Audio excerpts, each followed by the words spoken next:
Hello friends. आज हम current electricity का सेकंड वीडियो लेक्चर लेके आए हैं जिसका हेडिंग है कॉम्बिनेशन ऑफ रजिस्टर्स। तो जो हमारा फर्स्ट वीडियो लेक्चर था करंट इलेक्ट्रिसिटी का, उसके अंदर हमने करंट का इंट्रोडक्शन देखा था, ठीक है। और उसके बाद हमने करंट के इंट्रोडक्शन के बाद में हमने ओम्स लॉ भी डिराइव किया था। उसके अंदर हमने दो फॉर्म देखी थी ओम्स लॉ की। एक तो J is equal to sigma E, जिसको हमने माइक्रोस्कोपिक फॉर्म बोली। इसके बाद यहाँ से हमने डिराइव किया V is equal to I R, जो एक मैक्रोस्कोपिक फॉर्म है, ठीक है। तो V is equal to I R, R यहाँ पे रेजिस्टेंस है, ठीक है। रेजिस्टेंस क्या है? करंट के फ्लो को ऑब्स्टेकल करता है ना। तो हमने R की वैल्यू भी निकाली थी। क्या निकाली थी? रो L अपॉन A, लेंथ के डायरेक्टली प्रोपोर्शनल है, एरिया के इन्वर्सली प्रोपोर्शनल है ना। ये चीज़ें देखी थी। उसके बाद में हमने रो रेजिस्टिविटी डिफाइन किया था। तो रेजिस्टिविटी का उल्टा कंडक्टिविटी होता है, रेजिस्टेंस का इन्वर्स क्या होता है? कंडक्टेंस होता है। तो ये चीज़ें हमने फर्स्ट लेक्चर के अंदर देखी थी। तो सेकंड लेक्चर में हम क्या करेंगे, यानी जो रजिस्टर होता है, रजिस्टर को हम इस सिंबल से भी शो करते हैं, है ना। इस सिंबल से शो करते हैं रजिस्टर को। रजिस्टर की यूनिट कितनी होती है? ओम यूनिट होती है, ऐसा यूनिट, ठीक है। तो इसी रजिस्टर्स के कॉरस्पॉन्डिंग आज हम कॉम्बिनेशंस ऑफ रजिस्टर पढ़ेंगे। सर्किट के अंदर कॉम्बिनेशंस ऑफ रजिस्टर्स हो तो कैसा हमारा सर्किट होगा, ठीक है। तो हमारे कॉम्बिनेशंस होते हैं मेनली टू टाइप्स के होते हैं, जो हमने 10th क्लास में भी पढ़ा है।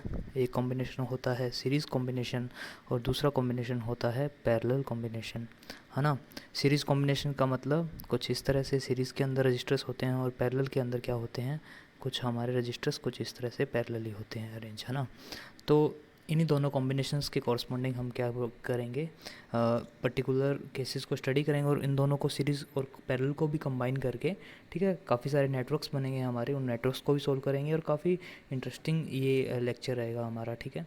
इसमें काफ़ी सारी प्रॉब्लम्स होती हैं नॉर्मली, वो हम काफ़ी ईजिली जो मेथड्स हैं उनके मेथड्स के थ्रू सॉल्व करेंगे। तो 4 या 5 मेथड्स हैं, उनको हम फॉलो करेंगे, उसके बाद में प्रॉब्लम्स को सॉल्व करेंगे, ठीक है। तो इसके बाद देखते हैं पहला टाइप जो रजिस्टर्स इन सीरीज़ है, ठीक है, उसके बारे में देखते हैं किस तरह से होगा। तो लेट्स सपोज कि हमारे पास 3 रजिस्टर हैं, ठीक है। n रजिस्टर्स ले सकते हैं, तो मैंने 3 इसलिए लिए हैं कि इसकी स्टडी कर लेते हैं हम 3 के कॉरस्पॉन्डिंग, फिर उसको जनरलाइज कर देंगे n के लिए, ठीक है। तो हमारे पास 3 रजिस्टेंस है, R1 R2 R3, ठीक है। अब क्या होता है किसी अगर मैं इसको किसी सर्किट के अंदर लगाऊं, ठीक है, मतलब इसके अलॉन्ग मैं कोई बैटरी लगाऊं इस तरह से, ठीक है। तो अगर बैटरी लगाने पे हमारा जो करंट होगा इस वायर से कितना जाएगा यहाँ से, अगर मान लो ये EMF की बैटरी है, ठीक है, इसमें आई करंट फ्लो हो रहा है, तो सर्किट से टोटल से कितना करंट फ्लो होगा? आई करंट ही फ्लो होगा। तो इसका जो इक्विवेलेंट सर्किट है वो कैसा बना सकते हैं, कुछ इस तरह से बना सकते हैं हम ना। इसको बोल देता हूँ आर इक्विवेलेंट। मतलब मैंने तीनों रेजिस्टेंस को एक रेजिस्टेंस से चेंज कर दिया, जिसको बोल रहा हूँ आर इक्विवेलेंट, ठीक है। तो वो वैल्यू कितनी होगी आर इक्विवेलेंट, वो कैसे निकालेंगे? क्योंकि हमें सीरीज़ में एक चीज़ ध्यान रखना है कि एक सिंगल वायर के अंदर करंट क्या रहेगा? सेम रहेगा। और हर रेजिस्टेंस के कॉरस्पॉन्डिंग क्या होगा, जो वोल्टेज ड्रॉप होगा वो अलग अलग होगा, ठीक है। तो यहाँ पे जो वोल्टेज ड्रॉप होगा फर्स्ट रेजिस्टेंस के, उसको बोलेंगे V1, और V equal to I R होता है। सिंस आई सेम है पूरे में, तो V1 is equal to I into R1 होगा।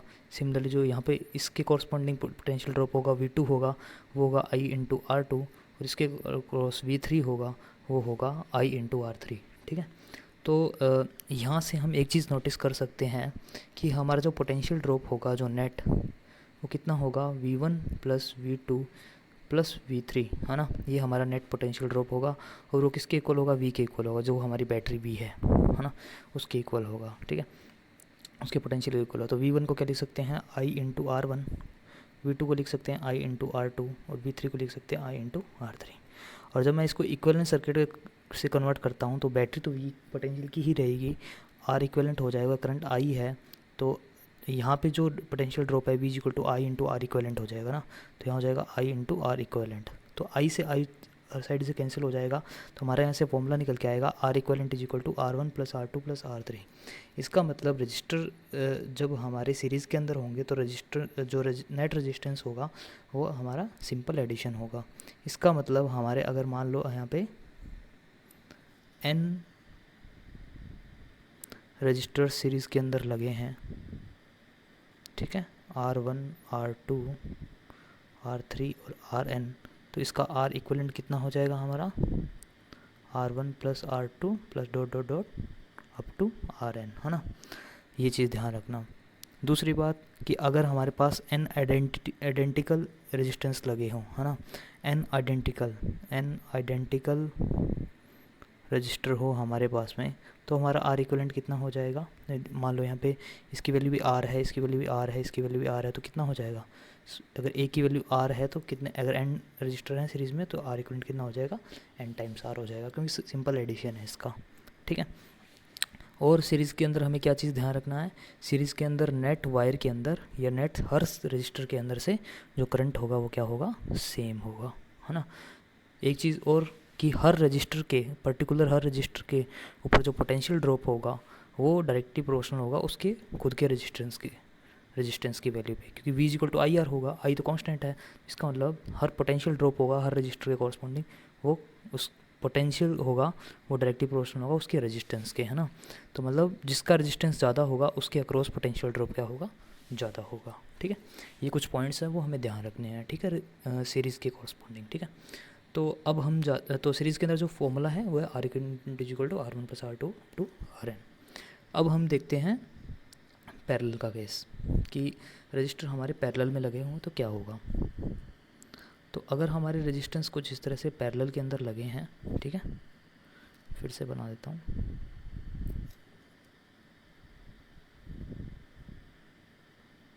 कुछ इस तरह से हमारा पैरेलल के अंदर रजिस्टर है।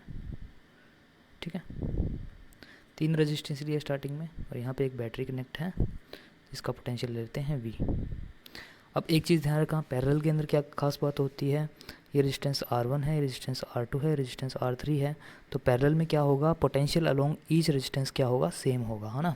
तो V क्या होगा, सेम होगा टू ऑल रजिस्टर्स। ठीक है, ये चीज़ ध्यान रखना।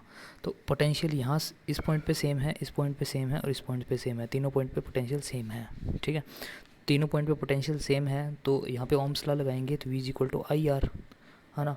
तो तीनों के कॉरस्पॉन्डिंग करंट निकाल सकते हैं, करंट क्या आएगा, V/R, और तो V सेम है तो इसके कॉरस्पॉन्डिंग यहाँ से I1 आएगा, यहाँ से I2 आएगा और यहाँ से I3 आएगा। तो I1 कितना हो जाएगा, क्योंकि पोटेंशियल सेम है तीनों के अंदर, तो V/R1 हो जाएगा। I2 कितना हो जाएगा, V/R2 हो जाएगा, और I3 कितना हो जाएगा, V/R3 हो जाएगा। इसका मतलब करंट हमारा हर इस रजिस्टर के क्या है, इस रेजिस्टेंस वैल्यू के इन्वर्सली प्रोपोर्शनल है ना, क्योंकि V तो कांस्टेंट है।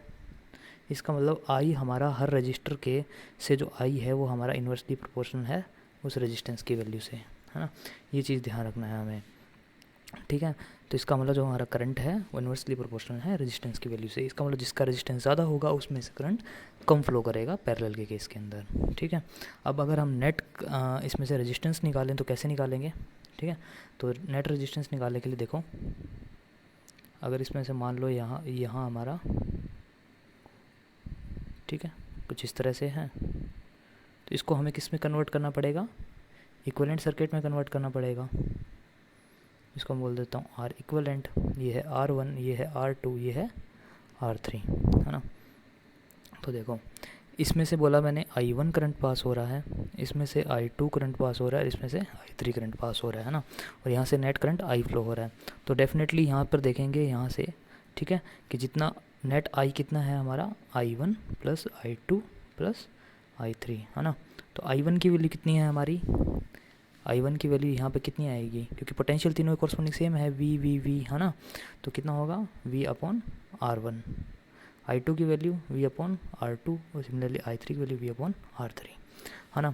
और यहाँ पे देखो इक्विवेलेंट सर्किट के अंदर करंट I है, यहाँ पर V है, तो यहाँ से भी सेम चीज़ कंडीशन लगा सकते हैं कि I इक्वल टू यहाँ पे क्या आएगा, V/R इक्विवेलेंट, है ना। तो ये वैल्यू यहाँ पुट कर दो, कितना आएगा, V/R इक्विवेलेंट। तो ये चीज़ टर्म और ये टर्म इक्विवेलेंट कराएंगे तो ये V वाली टर्म कैंसिल हो जाएगी, तो हमारा आएगा 1/R equivalent equal to 1/R1 + 1/R2 + 1/R3। ये आएगा पैरेलल के केस के अंदर। तो इन जनरल अगर हमारे पास n रजिस्टर्स हों तो हम क्या लिख सकते हैं कि अगर मान लो इस तरह से हमारे पास में n रजिस्टर्स हैं, ये R1 है, ये R2 है, अप टू Rn है, तो हमारा जो नेट इक्विवेलेंट रेजिस्टेंस आएगा वो कितना होगा,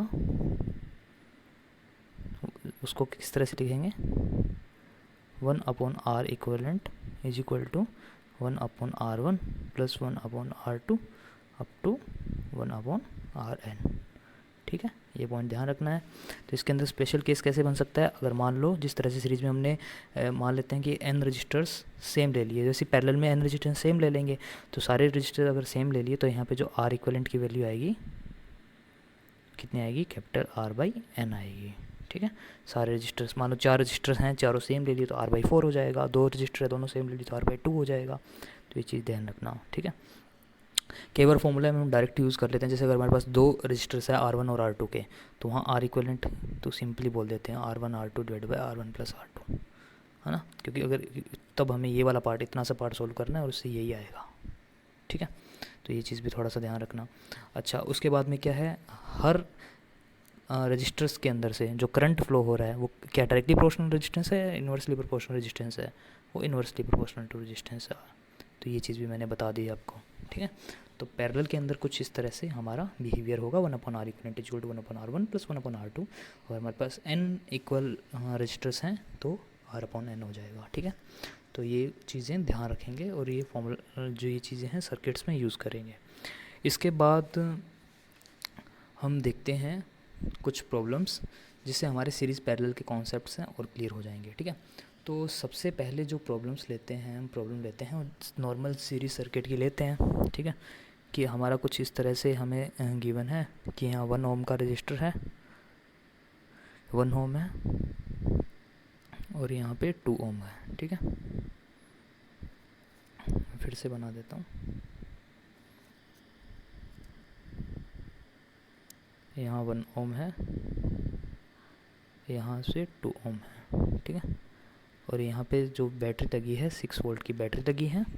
ठीक है, हमें क्वेश्चन में पूछा गया है कि 1 ओम और 2 ओम दोनों रजिस्टर से करंट और पोटेंशियल दोनों की वैल्यू निकालो।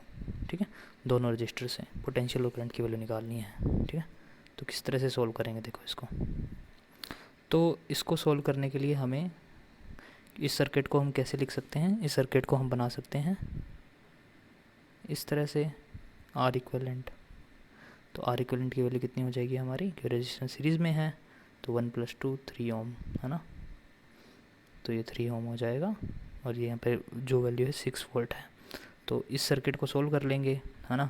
इस सर्किट में क्या लगा जाएंगे, V = IR, है ना, तो यहाँ पे लगाएंगे V = IR, तो वहाँ से करंट आ जाएगा हमारा, क्योंकि करंट I फ्लो कर रहा है, तो I = कितना आएगा, V/R, R इक्विवेलेंट है ना, तो V कितना है 6 और R इक्विवेलेंट कितना है हमारा 3, तो यहाँ से कितना आएगा 6/3 2 एम्पियर। इसका मतलब हमारे सर्किट से 2 एम्पियर करंट फ्लो कर रहा है, तो यहाँ से 2 एम्पियर फ्लो कर रहा है, और सीरीज सर्किट है तो इससे भी 2 एम्पियर फ्लो करेगा, इधर भी 2 एम्पियर फ्लो करेगा।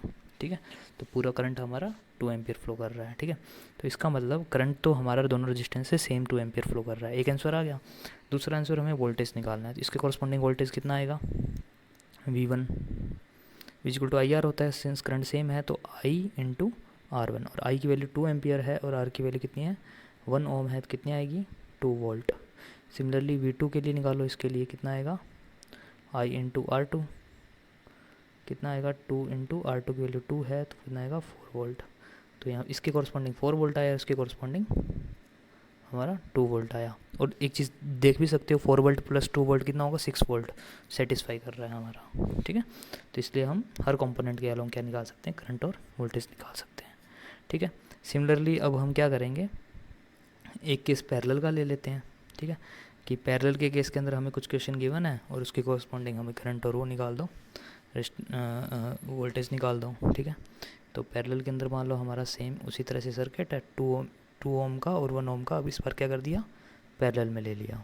ठीक है, रेजिस्टर्स बैटरी लगा दी। ठीक है, अब क्या किया हमने, बैटरी लगाई 6 वोल्ट की सेम। अब हमें बताना है कि 2 ओम और 1 ओम से हमारा कितना करंट और कितना वोल्टेज पास हो रहा है। ठीक है, तो देखो वोल्टेज तो हम देखते ही बता सकते हैं कि अगर ये 6 वोल्ट की बैटरी है तो यहाँ भी 6 वोल्ट होगा और यहाँ भी 6 वोल्ट होगा, तो वोल्टेज तो वाला क्वेश्चन तो सीधा सॉल्व होगा। तो करंट कैसे निकालेंगे, तो इसके कॉरस्पॉन्डिंग देख लेंगे, I कितना होगा V/R1, क्योंकि V कांस्टेंट है, V कितना है 6 और R कितना है 2, इससे कॉरस्पॉन्डिंग 3 एम्पियर करंट आया।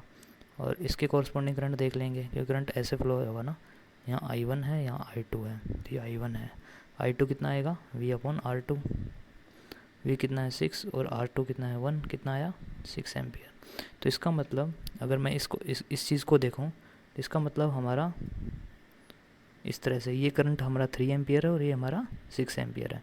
इसका मतलब आउटगोइंग करंट हमारा 9 एम्पियर है, तो डेफिनेटली इनकमिंग करंट भी 9 एम्पियर होना चाहिए।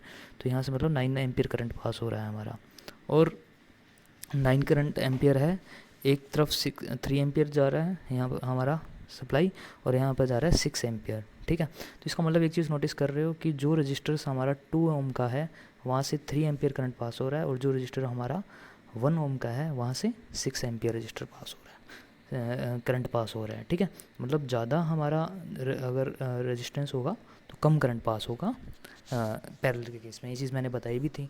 ठीक है, तो अगर हमारे पास में इस तरह से मान लो 2 रजिस्टर्स हैं तो हम डायरेक्ट फॉर्मूला भी यूज़ कर सकते हैं।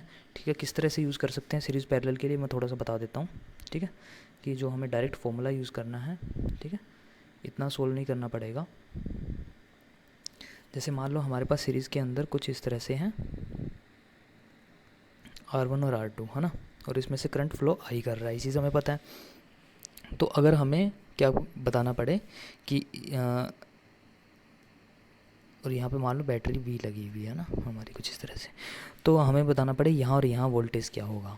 ठीक है, तो वोल्टेज लोग V1 और V2 क्या होगा। सीरीज़ के केस में क्या होगा, तो सीरीज़ के केस में होगा यहाँ पे होगा R1/R1 plus R2 into total voltage V, जो ये वाली सप्लाई है, और V2 होगा R2 divided by R1 plus R2 V। मतलब ये देखो ये सफिक्स 2 है यहाँ पे और यहाँ 1 है, तो ये सेम सफिक्स है सीरीज़ के लिए। तो मतलब V2 हमारा जो होगा इसके पोटेंशियल होगा और इस ये ज़्यादा होगा रेजिस्टेंस, तो यहाँ पे पोटेंशियल ज़्यादा होगा, सीरीज़ की केस में बात कर रहा हूँ। तो इसलिए सफिक्स सेम है R2 यहाँ पे 1 और 1 सफिक्स सेम है। ठीक है, ये चीज़ ध्यान रखना सीरीज़ के केस में। और यही केस अगर पैरेलल का हो हमारा, जैसे इस तरह से पैरेलल के हमारे 2 इस तरह से लगे हों R1 और R2 के, और हमें करंट निकालना है टोटल, और टोटल करंट हमें I दे रखा है ना, तो R1 से करंट कितना होगा I1, ठीक है, और R2 से करंट I2 कितना होगा, बस उसका डायरेक्ट फॉर्मूला याद रखना। बस यहाँ क्या होगा तो यही R1 प्लस R2, लेकिन यहाँ जो न्यूमरेटर होगा बस सफिक्स चेंज हो जाएगा, यहाँ 1 है तो यहाँ 2 हो जाएगा, और I2 के केस में क्या हो जाएगा 1 हो जाएगा, बस इतना सा ध्यान रखना। और यहाँ टोटल करंट I आएगा जो इनकमिंग करंट I है। तो इस तरह से डायरेक्ट फॉर्मूला से हम भी क्या कर सकते हैं, डायरेक्ट यहाँ के कंपोनेंट्स के करंट या क्या निकाल सकते हैं, वोल्टेज निकाल सकते हैं पैरेलल और सीरीज के केस में। ठीक है, अच्छा जैसे कि एक प्रॉब्लम सोल्व करते हैं, ठीक है, उसमें ये चीज़ अपने डायरेक्ट यूज़ करेंगे। ठीक है, जैसे कि हमारे पास कुछ इस तरह से गिवन है प्रॉब्लम कि यहाँ 1 ओम का रजिस्टर है, ठीक है, और यहाँ मान लो हमारा 2 ओम का रजिस्टर है, और यहाँ मान लो हमारा 4 ओम का रजिस्टर है। ठीक है, और यहाँ मान लो 10 वोल्ट की बैटरी है हमारी। ठीक है, तो अब हमें बताना है कि हर रजिस्टर से वोल्टेज और करंट की वैल्यू निकालनी है। ठीक है, तो कैसे निकालेंगे, देखो अब हम इसको किस तरह से कन्वर्ट कर सकते हैं, इसको R इक्विवेलेंट मान लेते हैं। ठीक है, तो इसको अगर मैं R इक्विवेलेंट मानूँ, ठीक है, तो ये कितना आएगा, हमारा पैरेलल है सिंस, तो इसको मैं क्या लिख सकता हूँ सीधा R इक्विवेलेंट इक्वल टू 2 के लिए तो मैंने बताया था 4 इंटू 2 डिवाइड बाई 4 प्लस 2 भी लिख सकता हूँ। ठीक है, तो कितना हो जाएगा 8 डिवाइडेड बाई में 6, तो ये कितना हो जाएगा 4/3। तो इसका जो रेजिस्टेंस आया है, ठीक है, वो 4/3 आया, 4 2 जा 8, 4 प्लस 2 6, 4/3। तो इसका रेजिस्टेंस 4/3 आया। इसका मतलब हमारा सर्किट कैसा कन्वर्ट हो जाएगा, ये 1 ओम है और ये 4/3 ओम है, और ये हमारे यहाँ से बैटरी है 10 वोल्ट की। ठीक है, तो यहाँ से देखो सीरीज़ वाला कॉन्सेप्ट डायरेक्ट लगा सकते हो, यहाँ के कॉरस्पॉन्डिंग वोल्टेज निकाल सकते हो और यहाँ के कॉरस्पॉन्डिंग वोल्टेज निकाल सकते हो। ठीक है, तो इसके कॉरस्पॉन्डिंग जो वोल्टेज आएगी वो कितनी आएगी, वो डायरेक्ट लिख सकते हैं हम, कितनी आएगी 10 इंटू इसका रेजिस्टेंस 1 डिवाइडेड बाय में इन दोनों का एडिशन रेजिस्टेंस 1 प्लस 4/3 जो मैंने फॉर्मूला बताया था। ठीक है, तो यहाँ से इसका वैल्यू आ जाएगी। सिमिलरली यहाँ से कैसे आएगी, 4/3 डिवाइडेड बाय में 4/3 प्लस 1, नेट में मल्टीप्लाई क्या करेंगे 10 वोल्ट, तो यहाँ से इसके कॉरस्पॉन्डिंग वोल्टेज आ जाएगी और यहाँ से यहाँ इसकी वोल्टेज आ जाएगी, है ना। तो यहाँ की वोल्टेज भी निकल जाएगी और टोटल इसकी वोल्टेज निकल जाएगी, इसकी नेट की, ठीक है। तो यहाँ जो नेट की वोल्टेज निकलेगी वो यहीं वोल्टेज होगी, वो भी यहीं वोल्टेज होगी। तो ये वोल्टेज और ये वोल्टेज नेट के बराबर ही होगी, है ना। अच्छा, तो मान लो कि यहाँ पे जो वोल्टेज आ रही है हमारी, मान लो कि लेट्स सपोज कि वो 5 वोल्ट आ रही है, तो यहाँ भी 5 वोल्ट होगी और यहाँ भी 5 वोल्ट होगी, ठीक है। तो वो न्यूमेरिकली हम देख लेंगे किस तरह कितनी वोल्ट आएगी, ठीक है। तो अगर मान लो 5 वोल्ट है तो दोनों में 5 वोल्ट आएगी और रेजिस्टेंस दे रखा है, तो दोनों के कॉरस्पॉन्डिंग करंट निकाल सकते हैं हम, ठीक है। तो ये प्रॉब्लम उस तरीके से भी सोल्व कर सकते हैं, ठीक है। अगर मान लो इस वाले फॉर्मूले से यूज़ नहीं करना आपको, सोल्व नहीं करना, तो किस तरह से कर सकते हो, देखो। अगर मान लो कोई कहे कि मेरे को ये फॉर्मूला यूज़ नहीं करना, तो बिना फॉर्मूले के भी, बिना फॉर्मूले के याद किए के भी यूज़ कर सकते हो। कैसे कि देखो यहाँ तक तो सेम रहेगा ये प्रोसेस कि मेरे को नेट निकालना है। अब 1 और 4 का कॉम्बिनेशन दोबारा देखो, सीरीज़ में है तो दोनों का एडिशन हो जाएगा। 4/3 + 1 कितना हो जाएगा, 7/3, है ना। तो ये हो जाएगा 7/3 ओम, और ये यहाँ से बैटरी कितनी है, 10 वोल्ट की। अब यहाँ से करंट निकाल सकते हो, तो करंट आएगा V/R, 10/R, 7/3 मतलब 30/7। इसमें से 30/7 एम्पियर करंट पास हुआ, ठीक है। अब ये 30/7 जो करंट पास हुआ एम्पियर, वो इसके अंदर तो सेम ही रहेगा, है ना, क्योंकि इस वायर के अंदर से तो सेम ही रहेगा 30/7। यहाँ डिवीजन हो जाएगा, तो यहाँ से सेम रहा, तो इसमें रेजिस्टेंस गिवन है, आई का गिवन है, तो वी निकाल सकते हो, V = IR, this I × this R, तो 30/7 वोल्ट ही आएगा यहाँ से, ठीक है। तो 30/7 वोल्ट यहाँ आया, और जो रेस्ट वोल्टेज है वो यहाँ आएगी, तो कितनी आएगी, 10 - 30/7 वोल्टेज यहाँ आएगी, ड्रॉप, है ना। तो ये 30/7 है, तो यहाँ पे जो वोल्टेज आएगी वो 10 - 30/7 आएगी, मतलब ये कितनी आ जाएगी, 40/7। तो 40/7 वोल्टेज यहाँ आई, तो यहाँ ड्रॉप भी 40/7 होगा और यहाँ वो ड्रॉप भी 40/7 होगा। तो यहाँ 40/7, तो यहाँ का नंबर रेजिस्टेंस दे रखा है, तो करंट निकाल सकते हो, I = V/R। तो 40/7 डिवाइडेड बाय में 2, और यहाँ आएगा 40/7 डिवाइडेड बाय में 4, तो दोनों के कॉरस्पॉन्डिंग करंट आ जाएगा हमारा। तो उस तरीके से भी देख सकते हो, है ना। तो दोनों मेथड्स हैं हमारे पास में, किस तरह से भी देख सकते हैं। इसके बाद हम कॉम्बिनेशन प्रॉब्लम्स देखते हैं, ठीक है, कॉम्बिनेशन ऑफ रजिस्टर्स। तो उस तरह की प्रॉब्लम्स देखते हैं, तो काफ़ी सारे कॉम्बिनेशंस बन सकते हैं, ठीक है। जैसे कि अगर हमें कुछ इस तरह से कॉम्बिनेशंस दे दिया, ठीक है, ये R रजिस्टर है, ये R रजिस्टर है, और ये 2R रजिस्टर है, और हमें बोला पॉइंट A और पॉइंट B के बीच में नेट रेजिस्टेंस निकालो, ठीक है। तो कैसे निकालोगे, तो देखते ही पता लग रहा है कि पॉइंट A और B के बीच में निकालना है। तो ये वाला रेजिस्टेंस और ये वाला रजिस्टर दोनों क्या है, सीरीज़ में है, तो ये R और R सीरीज़ में कितना हो जाएगा, 2R। तो पॉइंट A और B के बीच में एक तो क्या है, 2R रजिस्टर है हमारा, और दूसरा क्या है हमारा, 2R, अगेन एक और है, 2R है, तो 2R है। तो इस तरह से हमारे क्या है, दो एक इक्विवेलेंट क्या बनेगा इसका, 2R और 2R पैरेलल के अंदर, और पैरेलल के अंदर मैंने बताया n रेजिस्टेंस अगर पैरेलल के अंदर हो तो n टाइम्स हो जाता है। तो ये 2R है, 2R है, तो कितना हो जाएगा नेट, 2R/2R, है ना। सिंपल भी देख सकते हो, ऐसे भी कर सकते हो, 2R × 2R divided by 2R + 2R, parallel वाले फॉर्मूला से, तो उससे भी R ही आएगा आपका, ठीक है। या फिर n रजिस्टर्स आपके पैरेलल लगे हों, तो n यहाँ पे n की वैल्यू कितनी है, क्योंकि 2 रजिस्टर हैं तो 2 है, और रजिस्टर की वैल्यू 2R है, तो 2R/2 R आ गया यहाँ से, ठीक है। तो इस तरह से देख सकते हो, ठीक है। कॉम्बिनेशंस की और काफ़ी सारी प्रॉब्लम्स बन सकती हैं, ठीक है। जैसे कि आप काफ़ी सारी प्रॉब्लम्स बना सकते हो कॉम्बिनेशन की, इस तरह से।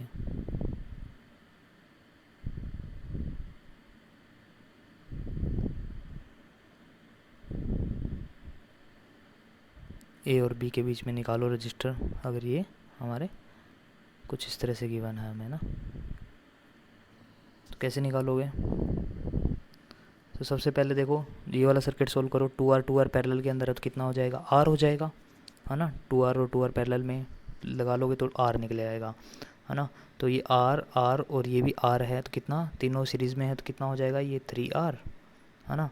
और ये क्या है, पैरेलल के अंदर R है, और A और B पॉइंट के बीच में अब नेट कितना आएगा, 3R, और R का कैसे निकालोगे, फॉर्मूला हमें पता है, R1 R2 डिवाइडेड बाय में R1 + R2, है ना। तो कितना आएगा, 3R² डिवाइडेड बाय में 4R, कितना आएगा, 3/4R, है ना। इस तरह से हम कॉम्बिनेशंस निकाल सकते हैं। ठीक है। देखो अब इसके बाद में हम कुछ कॉम्प्लेक्स क्वेश्चन सोल्व करते हैं, ठीक है, कॉम्प्लेक्स सर्किट्स के।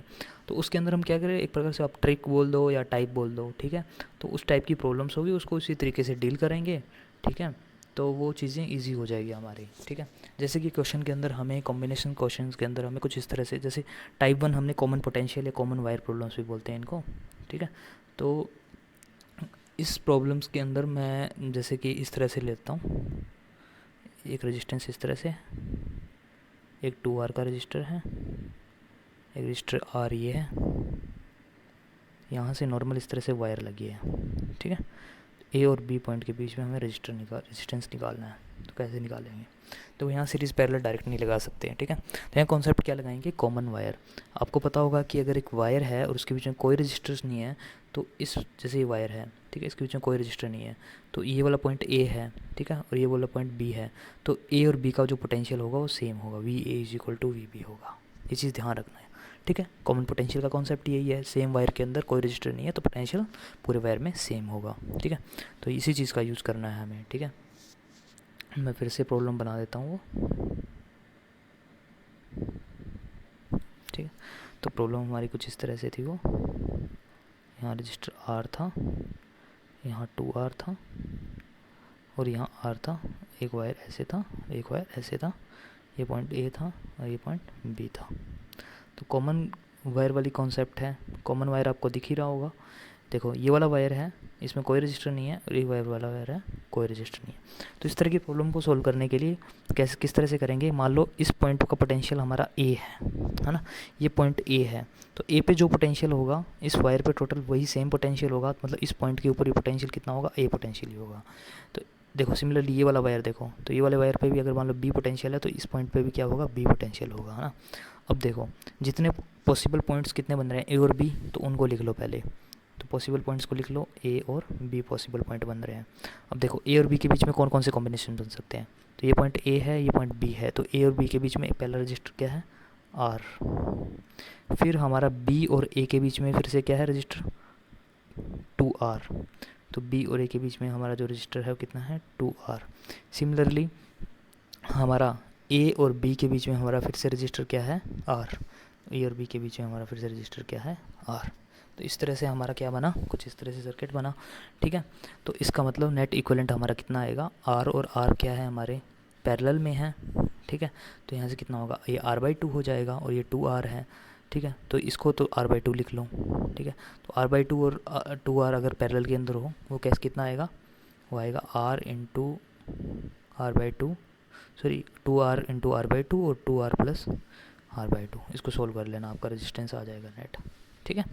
तो इस तरह से कॉमन वायर की प्रॉब्लम्स हम कुछ इस तरह से सोल्व कर सकते हैं, ठीक है। अच्छा इसके बाद मैं एक प्रॉब्लम और देता हूँ,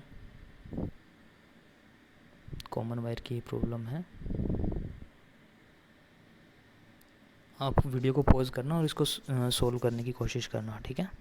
जैसे कि जो प्रॉब्लम है कुछ इस तरह से है,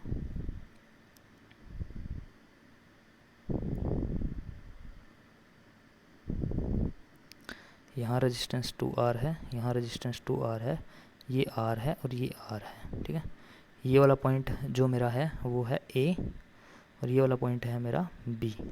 मुझे A और B के बीच में रेजिस्टेंस निकालना है, RAB निकालना है कि कितना होगा। वीडियो को पॉज करो और खुद से सोल्व करने की कोशिश करो इस प्रॉब्लम को, ठीक है। तो देखते हैं अब इसका सॉल्यूशन। देखो तो कॉमन वायर कौन सा होगा इसके अंदर, देखो ए पॉइंट के साथ में तो कोई दूसरा पॉइंट कॉमन है ही नहीं, ठीक है, वायर है नहीं, क्योंकि चारों साइड में एक एक रजिस्टर है। देखो बी पॉइंट है, बी पॉइंट का ये वायर देखो कॉमन है, इसके बीच में कोई रेजिस्टेंस नहीं है, तो ये पॉइंट भी बी एज्यूम कर सकते हो। सिमिलरली ये पॉइंट भी बी एज्यूम कर सकते हो और ये पॉइंट भी बी एज्यूम कर सकते हो। तो मैंने बोला था पॉसिबल पॉइंट्स को ऐसे लिख लो, ए और बी। अब देखो ए और बी के बीच में रेजिस्टेंस है एक R। सिमिलरली इस ए और इस बी के बीच में भी एक रेजिस्टेंस है R।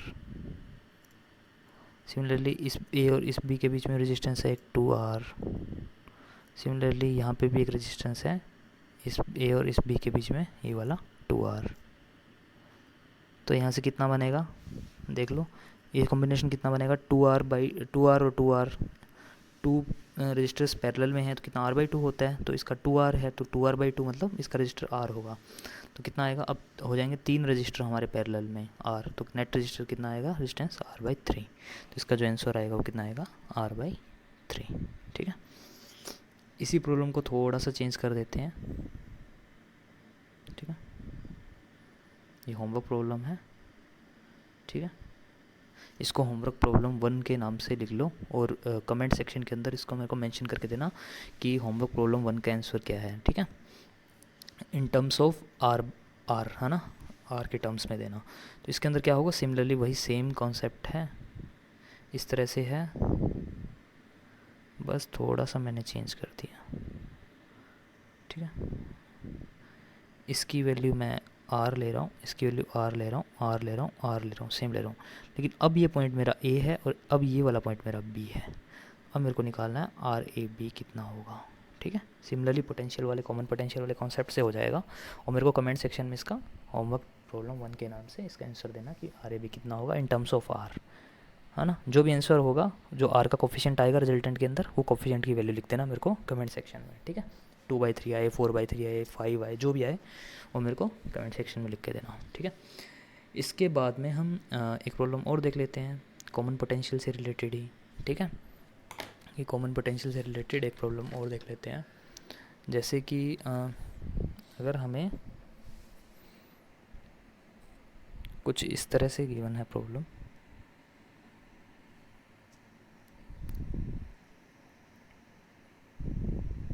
ये R है, ये R है, ये R है, ये R है, ये R है और ये सिंपल वायर है। ठीक है, और हमें निकालना है इस पॉइंट A इस पॉइंट B के बीच में रेजिस्टेंस, मतलब हमें RAB निकालना है। ठीक है, पहले खुद से ट्राई करके देखो इसको। ठीक है, फिर इसको सॉल्व करेंगे। तो देखो इसका सॉल्यूशन देखो, तो मैंने बोला था पॉसिबल पॉइंट देखो, जैसे ये पॉइंट A है तो ये वायर है, तो डेफिनेटली ये पॉइंट क्या होगा, A होगा, है ना।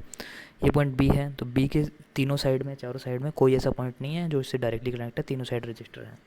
तो बचा पॉइंट कौन सा, एक टर्मिनल बचा, देखो इसका भी A है, इसका भी A है, लेकिन ये वाला टर्मिनल बचा, इसको मान लेता हूँ X, है ना। तो हमें निकालना किसका है, A और B का। तो ये पॉइंट A है और ये पॉइंट B है, बाकी बचे हुए पॉइंट को बीच में लिख लो।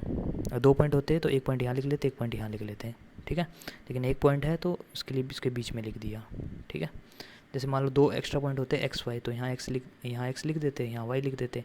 सिंस यहाँ पे एक ही पॉइंट है तो यहाँ बीच में X लिख दिया। ठीक है, तो ये चीज़ थोड़ा सा ध्यान रखना। ठीक है, एक ही पॉइंट है X। अब देखो कॉम्बिनेशंस बना लो, देखो ये वाला रेजिस्टेंस A और X के बीच में है R का, ये वाला रेजिस्टेंस भी A और X के बीच में है R का। ठीक है, ये वाला रेजिस्टेंस X और B के बीच में है। ठीक है, ये वाला रेजिस्टेंस A और B के बीच में है, और ये वाला रेजिस्टेंस, है ना, फिर से A और B के बीच में है ना। कुछ इस तरह से हमारा सर्किट बना। अब देखो इसका मतलब इसका कॉम्बिनेशन कितना आएगा, R/2, और ये R सीरीज़ में है तो R/2 प्लस R कितना हो जाएगा, 3R/2, है ना।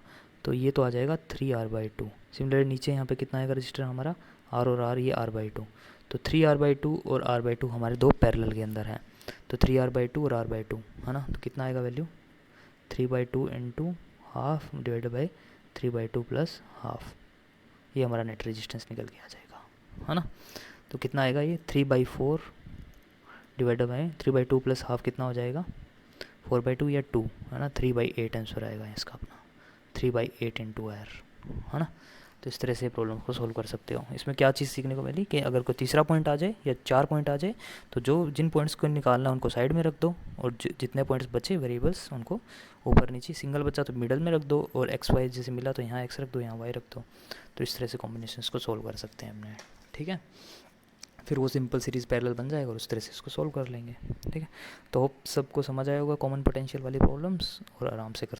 तो इसके बाद क्या करते हैं हम, सेकंड टाइप की प्रॉब्लम देखते हैं, इन्फानाइट नेटवर्क। ठीक है, तो इस तरह की प्रॉब्लम्स को देखते ही ऐसा लगेगा कि मुश्किल प्रॉब्लम्स है, लेकिन ये काफ़ी ईजिली सॉल्व हो जाएगी। ठीक है, तो बस छोटा सा ट्रिक लगेगा। क्वेश्चंस किस टाइप में होते हैं इनफाइनाइट नेटवर्क के अंदर, तो जैसे मैं क्वेश्चंस एक बना देता हूँ कुछ इस तरह से।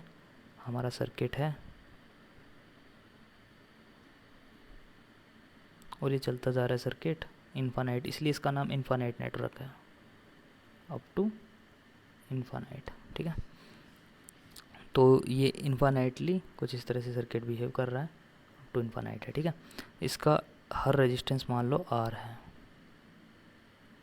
ठीक है, अच्छा, तो इसमें इसको सोल्व करने के लिए हम क्या करते हैं, थोड़ा सा उल्टा सोचते हैं। कैसे कि लेट्स सपोज इसका जो आंसर आएगा, हमें जो क्वेश्चन में पूछा है कि ये जो हमें क्वेश्चन में पूछेगा इसके अंदर, वो देख लो पहले। क्वेश्चन की स्टेटमेंट क्या होगी, क्वेश्चन की स्टेटमेंट होगी कि ए और बी पॉइंट के बीच में हमें रेजिस्टेंस निकालना है। ठीक है, तो कैसे निकालेंगे, हम थोड़ा सा रिवर्स सोचते हैं। ठीक है, हम क्या बोलते हैं कि जो हमारा नेट रेजिस्टेंस आएगा ए और बी के बीच में, मान लो वो एक्स है। ठीक है, तो एक चीज़ देखो, जो अगर आप ए और बी से कोई चीज़ देख रहे हो, ठीक है, जो आपको एनवायरनमेंट दिख रहा है आपके राइट हैंड साइड में, क्या आपको सेम एनवायरनमेंट वो इस पॉइंट पे दिख रहा है? क्योंकि ए और बी से जो चीज़ आप देख पा रहे हो वो सेम ये चीज़ वो आप यहाँ भी देख पा रहे हो। ठीक है, तो सिमिलरली जो ए और बी के बीच में जो डिस्टेंस होगा, सिमिलरली वो डिस्टेंस यहाँ भी होगा, है ना। इसका मतलब ये चीज़ एक्स मानने का मतलब ये हुआ कि आप इतने सर्किट का रेजिस्टेंस भी क्या मान सकते हो, एक्स मान सकते हो। इसका मतलब जो हमारा नेट जो सर्किट बनेगा कैसा बनेगा, ये आर है, ये आर है, और ये वाला जो है वो कितना है, जो हमने जो फाइनल जो लिया था, क्योंकि नेट रेजिस्टेंस हमने यहाँ से एक्स बोला है, तो डेफिनेटली जो इधर भी आएगा इसका रेजिस्टेंस भी कितना आएगा, एक्स आएगा। ठीक है, अब देखो इसको सोल्व कर लो इतने सर्किट को, तो इसमें क्या आएगा, एक्स और आर क्या है, पैरेलल में है, तो पैरेलल का फॉर्मूला क्या होएगा, आर एक्स डिवाइडेड बाई में आर प्लस एक्स, और ये आर इस नेट के साथ में क्या है, सीरीज़ में है, तो ये प्लस आर हो जाएगा। और जो नेट रेजिस्टेंस है वो हमारा किसके इक्वल है, जो आंसर हमने लिखा था वो एक्स के इक्वल है। यही चीज़ सोल्व करनी थी। ठीक है, तो इस चीज़ को अगर आप सोल्व करोगे तो आपका यहाँ से जो इक्वेशन निकल के आएगी, क्वाड्रेटिक इक्वेशन निकल के आएगी। ठीक है, तो मैं इस क्वाड्रेटिक इक्वेशन को ही लिख देता हूँ यहाँ पे फिर से। जो आपकी क्वाड्रेटिक इक्वेशन निकल के आएगी यहाँ से, वो निकल के आएगी x square minus x R, ठीक है, minus R square is equal to 0। और इस क्वाड्रेटिक इक्वेशन को सोल्व करोगे तो एक्स की वैल्यू जो आपकी आएगी minus B plus minus under root B square minus C square upon 2a वाला फॉर्मूले से, तो आपका आएगा जो वैल्यू आएगी plus R plus minus under root B square minus 4ac लगाओगे तो यहाँ पे 5r स्क्वेयर आएगा अपॉन 2 आएगा। तो अब देखो यहाँ पे प्लस माइनस है ना, तो कौन सी वैल्यू एक्सेप्टेबल होगी, क्योंकि रेजिस्टेंस की वैल्यू हमेशा पॉजिटिव वैल्यू लेनी पड़ती है, तो अगर नेगेटिव साइन ले लोगे, क्योंकि अंडर रूट 5r हो जाएगा, है ना, ये अंडर रूट 5r हो जाएगा, नेगेटिव वैल्यू ले लोगे तो ये वैल्यू नेगेटिव हो जाएगी, वो एक्सेप्टेबल वैल्यू नहीं है। तो पॉजिटिव लेने के लिए हमें पॉजिटिव वैल्यू लेनी पड़ेगी, तो ये आ जाएगा r, पॉजिटिव वैल्यू लेनी पड़ेगी under root 5r divide by 2, इसका रेजिस्टेंस कितना आएगा, under root 5 plus 1 divide by में 2। ये नेट रेजिस्टेंस आएगा हमारा इस टोटल सर्किट का ए और बी पॉइंट के बीच में। ठीक है, बस क्वाड्रेटिक इक्वेशन को थोड़ा सा सोल्व सही से करना। इसके बाद नेक्स्ट प्रॉब्लम देख लेते हैं इनफाइनाइट नेटवर्क के अंदर ही। ठीक है, तो थोड़ा सा क्वेश्चन को चेंज कर देता हूँ मैं। ठीक है, कंफ्यूज मत होना, देखते ही पता लग जाएगा।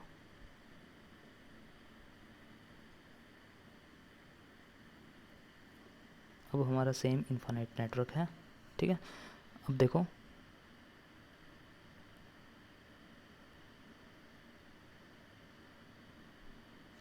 फिर से बना देता हूँ मैं नेटवर्क, कि जो हमारा नेटवर्क है वो कुछ इस तरह से है।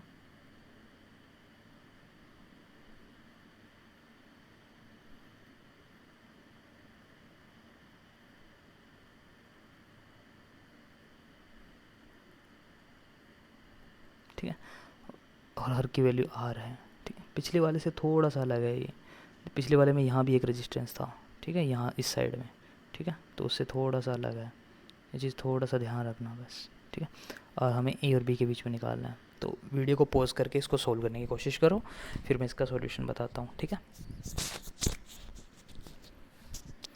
देखो अब इसका सॉल्यूशन देखो। देखो मैंने बोला था यहाँ से पहले मान लो x है, और x का जो एनवायरनमेंट है जो आपको यहाँ से दिख रहा है, वैसे एनवायरनमेंट आपको कैसे कहाँ से दिखेगा, ये वाला चीज़ से दिखेगा। ठीक है, सेलेक्ट करना सीख जाओ ये चीज़ थोड़ा सा, तो सेलेक्ट कर लो इस चीज़ को। तो मान लो इसका रेजिस्टेंस x है, तो इक्विवेलेंट कितना आएगा यहाँ से सर्किट, ये R है, ये R है और ये X है ना। तो इसको कैसे करोगे, R और X सीरीज़ में है तो कितना हो जाएगा R प्लस एक्स, और ये R इसके साथ पैरेलल में है तो कितना हो जाएगा this into R plus x plus R, है ना। और नेट रेजिस्टेंस किसके इक्वल करना है हमें, X के इक्वल, ठीक है। तो ये चीज़ समझ में आ गया होगा।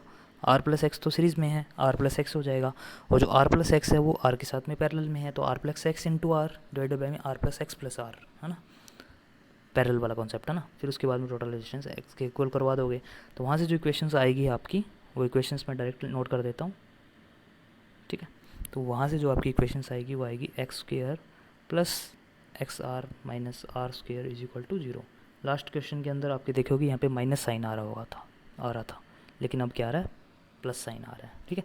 इक्वेशन को सोल्व करोगे तो x की वैल्यू आएगी minus R plus minus under root 5r divided by में 2।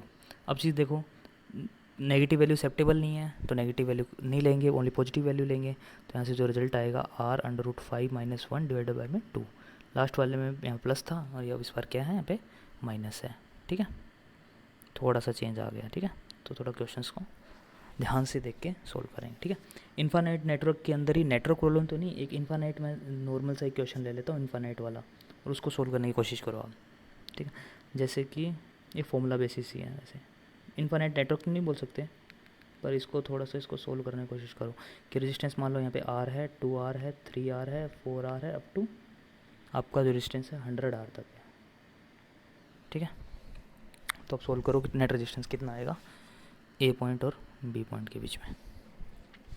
सिंपल है, सीरीज़ के अंदर है तो कितना आएगा, R plus 2R plus 3R plus C आएगा। तो R कॉमन ले लो तो कितना आएगा, 1 plus 2 plus 3 plus 4 plus up to 100।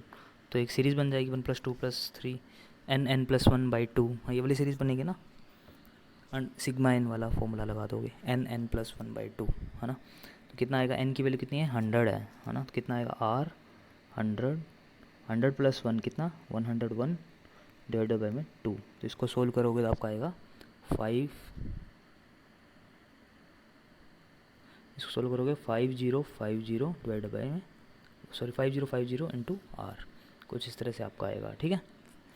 तो ये नेटवर्क प्रॉब्लम नहीं थी, नॉर्मली क्वेश्चन था, ठीक है।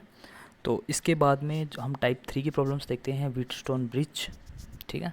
कैपेसिटर के अंदर भी आपने इस टाइप के सारे प्रॉब्लम्स देखे थे, ठीक है। तो क्लास 10th में भी आपने व्हीटस्टोन ब्रिज देखा है, ठीक है। तो कॉन्सेप्ट है क्या व्हीटस्टोन ब्रिज का, तो व्हीटस्टोन का ब्रिज का कॉन्सेप्ट यही है कि अगर आपके पास कुछ इस तरह से नेटवर्क है जिसको हम व्हीटस्टोन नेटवर्क भी बोलते हैं, R1 R2 R3 और R4, है ना, ये पॉइंट है और ये पॉइंट है, ठीक है। और एक बैटरी से कनेक्टेड है जिस तरह से, ठीक है। और यहाँ पे आपका क्या है, एक वोल्ट मीटर या एमीटर जो भी है, ठीक है।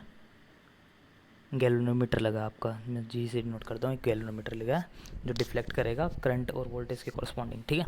अब क्या है, जैसे ही मैंने स्विच ऑन किया तो यहाँ से करंट फ्लो हुआ, तो देखा एक्सपेरिमेंटली कि जब हम R की वैल्यू कुछ इस तरह से लेते हैं कि R1 डिवाइडेड बाई में R3 is equal to R2 divided by में R4 हो जाता है, इसको बोलते हैं हम बैलेंस व्हीटस्टोन ब्रिज। इस कंडीशन को क्या बोलते हैं, बैलेंस व्हीटस्टोन ब्रिज। और बैलेंस व्हीटस्टोन ब्रिज के केस में क्या होता है, जो डिफ्लेक्शन होता है गैल्वेनोमीटर के केस में, वो डिफ्लेक्शन कितना होता है, 0। इसका मतलब जो ये वाला वायर है इसमें से जो करंट है हमारा वो कितना है, 0 करंट फ्लो हो रहा है। मतलब हमारी बैलेंसिंग कंडीशंस के ऊपर इस वाले वायर के अंदर जो करंट होगा हमारा 0 फ्लो होगा। इस वायर को यहाँ से हटा देंगे, ठीक है। फिर इसको नॉर्मली ट्रीट करेंगे। अब यहाँ पे R1 और R2 सीरीज़ में हो जाएगा और R3 R4 सीरीज़ में हो जाएगा और नेट ये पैरेलल में हो जाएगा और आसानी से हम नेट इक्विवेलेंट रेजिस्टेंस निकाल सकते हैं, ठीक है। तो ये चीज़ है। तो बैलेंसिंग कंडीशन में आप ये ट्रिक भी फॉर्मूला देख सकते हो, वरना जो अपोजिट वाली टर्म है उनको मल्टीप्लाई कर दो, R1 into R4 is equal to R2 into R3, ये वाली ट्रिक से भी देख सकते हो, ठीक है। ये वाली कंडीशन सेटिस्फाई होती है तो हमारी बैलेंसिंग व्हीटस्टोन ब्रिज है। और बीच वाली जो ये वायर है, ठीक ठीक है, उसको हम क्या कर सकते हैं, वहाँ से रिमूव कर सकते हैं, ठीक है, क्योंकि वहाँ से कोई करंट फ्लो नहीं कर रहा हो, ये एक्सपेरिमेंटल है। और बाकायदा आप इसको क्या कर सकते, क्रिस्टोफ लॉ से इसको प्रूव भी कर सकते हो, ठीक है। जब हम क्रिस्टोफ लॉ पढ़ेंगे तो व्हीटस्टोन ब्रिज को वहाँ पे प्रूव भी करेंगे, ठीक है। नेक्स्ट लेक्चर के अंदर हम क्रिस्टोफ लॉ देखेंगे, ठीक है। तो अब हम क्या करते हैं, व्हीटस्टोन ब्रिज की प्रॉब्लम्स को सोल्व करते हैं, ठीक है। तो सबसे पहले जो नॉर्मल सा क्वेश्चन देखते हैं कि हमें कुछ इस तरह से 2 ओम, 1 ओम, यहाँ 4 ओम है, ठीक है, और यहाँ 2 ओम है, ठीक है, और यहाँ क्या है, 5 ओम है।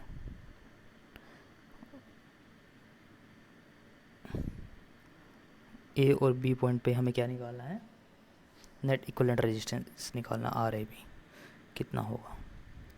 वीडियो को पॉज करके खुद से भी सोल्व कर सकते हो इसको आप, ठीक है। बाकी मैं कर देता हूँ कैसे होगा। व्हीटस्टोन कंडीशंस देखो, व्हीटस्टोन ब्रिज बन रहा है, दिस अपॉन दिस चेक करो, है ना। ये अपोजिट वाला मैंने बताया था, अपोजिट वाला भी सही, दिस इंटू दिस कितना होगा, 4 is equal to this into this कितना हो रहा है, अपोजिट वाला 4, तो 4 इज इक्वल टू 4 हो रहा है, मतलब बैलेंसिंग व्हीटस्टोन है। बैलेंसिंग व्हीटस्टोन है तो बीच वाले को हटा सकते हो। जब बीच वाले को हटा देंगे तो ऊपर वाली क्या हो जाएगी, सीरीज़ में हो जाएगी, 2 + 1 3 हो जाएगा, और नीचे वाला सीरीज़ में हो जाएगा, 4 + 2 6 हो जाएगा। और नेट क्या है, दोनों पैरेलल में है, 4 और 6 पैरेलल में कितना हो जाएगा, सॉरी 3 और 6 कितना हो जाएगा, इतना हो जाएगा, 6 3 जा 18 और 6 + 3 9, नेट रेजिस्टेंस कितना आएगा हमारा 2, ठीक है। तो कितना सिंपल हो गया हमारा कॉम्प्लेक्स प्रॉब्लम व्हीटस्टोन ब्रिज से, ठीक है। एक प्रॉब्लम और देखो, ठीक है, जिसको कॉमन वायर वाले प्रॉब्लम से भी आप सोल्व कर सकते हो, ठीक है। उसमें व्हीटस्टोन ब्रिज भी लगेगा, मतलब पहला और टाइप थर्ड दोनों का मिक्सचर है क्वेश्चन। तो क्वेश्चन कुछ इस तरह से है, ये रजिस्टर है, ये रजिस्टर आर है, ये 2R है, ठीक है। यहाँ से एक रजिस्टर और है जिसकी वैल्यू 2R है, और यहाँ से एक रजिस्टर और है जिसकी वैल्यू हमारी R है, ठीक है। ये पॉइंट A है और ये पॉइंट B है।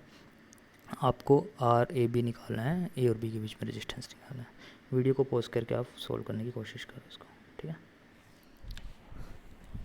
तो देखो फर्स्ट टाइप वाला जो मैंने बताया था कॉमन वायर प्रॉब्लम, उसका देखो, अगर ये वायर A है और ये B है तो कोई दूसरा वायर कॉमन नहीं है यहाँ से। तो अब बचा हुए पॉइंट कौन कौन से जंक्शन का, एक पॉइंट ये है और एक पॉइंट ये है, दोनों का कोई कनेक्शन नहीं है। तो एक को X मान लो, एक को Y मान लो, ये चीज़ मैंने बताई थी। तो अब इसको सोल्व कैसे करेंगे, ये A है और ये B है, 2 पॉइंट है बीच में, एक X है और एक Y है ना। अब देखो ये वाला रेजिस्टेंस क्या है, A और X के बीच में है, तो ये वाला रेजिस्टेंस A और X के बीच में है जिसकी वैल्यू है R, है ना। ये वाला रेजिस्टेंस X और B के बीच में है जिसकी वैल्यू अगेन है R। ये वाला रेजिस्टेंस A और Y के बीच में है जिसकी वैल्यू है 2R। और ये वाला जो रेजिस्टेंस है वो हमारा Y और B के बीच में है जिसकी वैल्यू है 2R। और ये वाला रेजिस्टेंस हमारा X और Y के बीच में है जिसकी वैल्यू है हमारी R।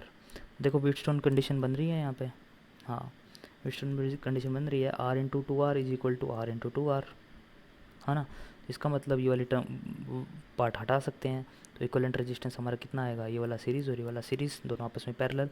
तो ऊपर वाला सीरीज़ कितना होगा, R + R 2R, और नीचे वाला सीरीज़ कितना होगा, 2R + 2R 4R, है ना। और 4R और 2R को हम क्या कर देंगे, पैरेलल में ले लेंगे, तो कितना आएगा, 4 × 2 = 8, 4 × 2 = 6, 4/3 आंसर आएगा इसका, 4/3R, ठीक है। तो इस तरह से प्रॉब्लम्स को कि काफ़ी इजीली सॉल्व कर सकते हैं व्हीटस्टोन ब्रिज से, ठीक है। इसके बाद एक प्रॉब्लम और देखो आप व्हीटस्टोन ब्रिज का,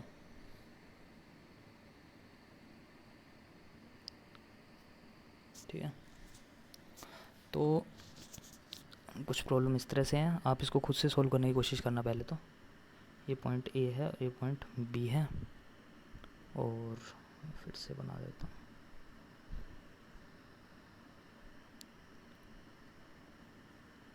ये 2R है, ठीक है। यहाँ एक रेजिस्टेंस और है 2R का, ठीक है। और यहाँ रेजिस्टेंस है R का, अगेन यहाँ रेजिस्टेंस है R का, यहाँ रेजिस्टेंस है R, और ये कुछ इस तरह से वायर है, ठीक है। हमें A और B पॉइंट के बीच में नेट रेजिस्टेंस निकालना है, ठीक है। तो कैसे निकालेंगे इसको, हम सोल्व कैसे करेंगे, ठीक है, वो चीज़ देखो। वीडियो को पॉज करो, सोल्व करने की कोशिश करो। टाइप 1 जो प्रॉब्लम थी वो इस तरह से सॉल्व होगी, थोड़ा सा व्हीटस्टोन ब्रिज यूज़ होगा जैसे हमने पिछला प्रॉब्लम किया है। तो देखो ए और बी पॉइंट आ गए हैं हमारे, तो देखो ये वायर कॉमन है पूरा, तो ये पॉइंट भी बी होगा और ये पॉइंट भी बी होगा। ये वायर कॉमन है पूरा, तो ये पॉइंट भी क्या होगा, ए पॉइंट होगा। तो बचा ये पॉइंट को दूसरा पॉइंट से कनेक्ट नहीं है तो इसको एक्स ले लो, और ये पॉइंट को वाई ले लो, और ये वाई है तो ये भी क्या होगा, वाई होगा, ठीक है।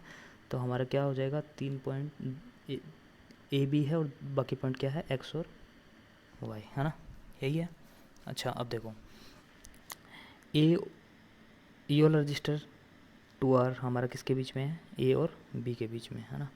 तो ए और बी के बीच में हमारा जो रजिस्टर है वो कितना है, 2R, ठीक है। अच्छा ये वाला रजिस्टर किसके बीच में है हमारा, एक्स और बी के बीच में, R, है ना। ये वाला रजिस्टर हमारा एक्स और वाई के बीच में, तो एक्स और वाई का कुछ मैं इस तरह से बना देता हूँ, R, ठीक है। ये वाला रजिस्टर हमारा ए और एक्स के बीच में, R, ठीक है। ये वाला रजिस्टर ए और वाई के बीच में, 2R, ठीक है। और हमारा जो रजिस्टर है इसके अंदर एक रजिस्टर है क्वेश्चन के अंदर, मैं लिख लेता हूँ वापस फिर से, भूल गया यहाँ पे 2R भी है, ठीक है।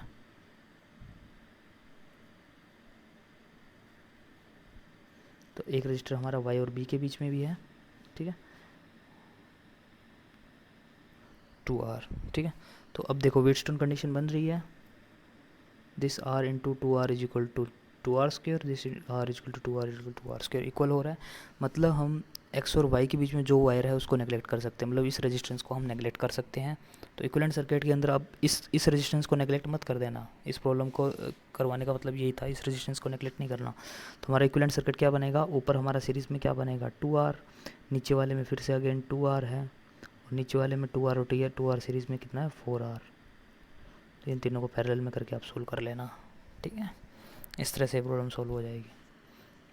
और इसका जो आंसर है मेरे को होमवर्क प्रॉब्लम 2 के नाम से कमेंट सेक्शन के अंदर मेंशन करके देना, आर के कोफिशिएंट जो भी आएगा आंसर में वो वैल्यू, ठीक है, होमवर्क प्रॉब्लम 2 के नाम से। इसके बाद हम क्या करते हैं, व्हीटस्टोन ब्रिज का एक प्रॉब्लम और देखते हैं जो जेई के अंदर पूछा गया है, ठीक है। इसलिए ये प्रॉब्लम करते हैं कि जेई के अंदर ये प्रॉब्लम पूछी गई है, तो इसके अंदर हम करेंगे क्या, इसके अंदर हमें क्वेश्चन में गिवन क्या था, क्वेश्चन में हमें गिवन ये था, और काफ़ी इम्पोर्टेंट प्रॉब्लम भी है ये,